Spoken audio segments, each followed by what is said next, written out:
ఇప్పుడు జరిగింది వారు సతీష్ షా గారు చెప్పింది మీరు అందరూ విన్నారు కాబట్టి వారి తెలుగు మీకు అర్థమైందో లేదో అని ఒక ఉద్దేశంతో ఒక రెండు విషయాలు. జరిగింది చాలా స్ట్రెయిట్ ఫార్వర్డ్ విషయం.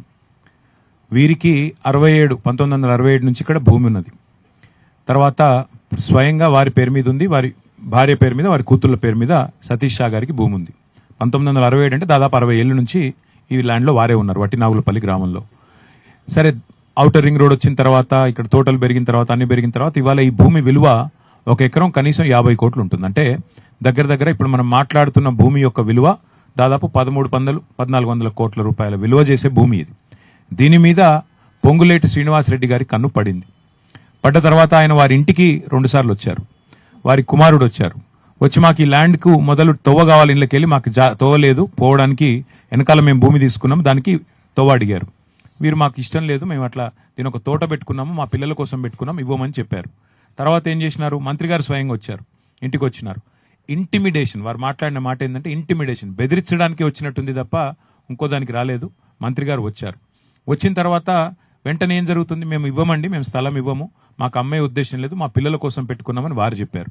చెప్తే మంత్రి గారు వెంటనే ఏం చేసినారు, ఒక అరాచక పర్వానికి తెరలేపినారు.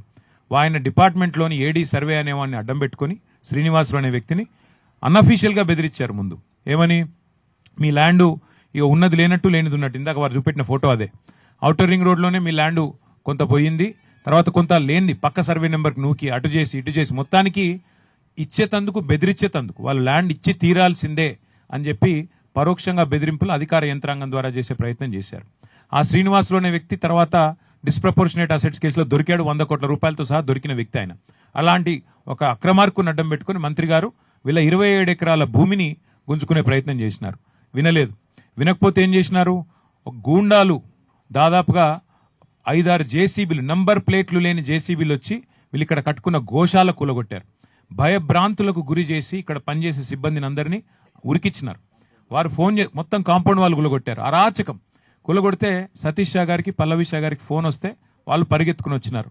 పరిగెత్తుకుని వస్తే వాళ్ళకి చెప్పిన మాట వచ్చి దాడి చేసిన గుండాలు, ఇక్కడనే మిమ్మల్ని ఆప్కు జిందా గాడ్ దేంగే అంటే ఇక్కడే మిమ్మల్ని సజీవంగా పాతి పెడతాం అని బెదిరించారు. బెదిరిస్తే పాపం వాళ్ళు ఏం చేయాలో తెలియక పోలీసుకు ఫోన్ చేసినారు. ఫోన్ చేస్తే మొదలు పాపం పోలీసులో ఒక సిన్సియర్ అధికారి ఉండే, హబీబుల్లా ఖాన్ అని, ఆయన హెల్ప్ చేశాడు. ఆయనకు తెలియదు ఈయన వెనకాల ఎవరున్నారో ఆయనకు కూడా తెలియదు. తెలియక ఏం చేసినాడు, ఎఫ్ఐఆర్ చేసినాడు. ఎఫ్ఐఆర్ చేయడంతో పాటుగా వీరికి రక్షణ కల్పించే ప్రయత్నం చేసినాడు. తెల్లారే అధికారిని ట్రాన్స్ఫర్, తెల్లారే.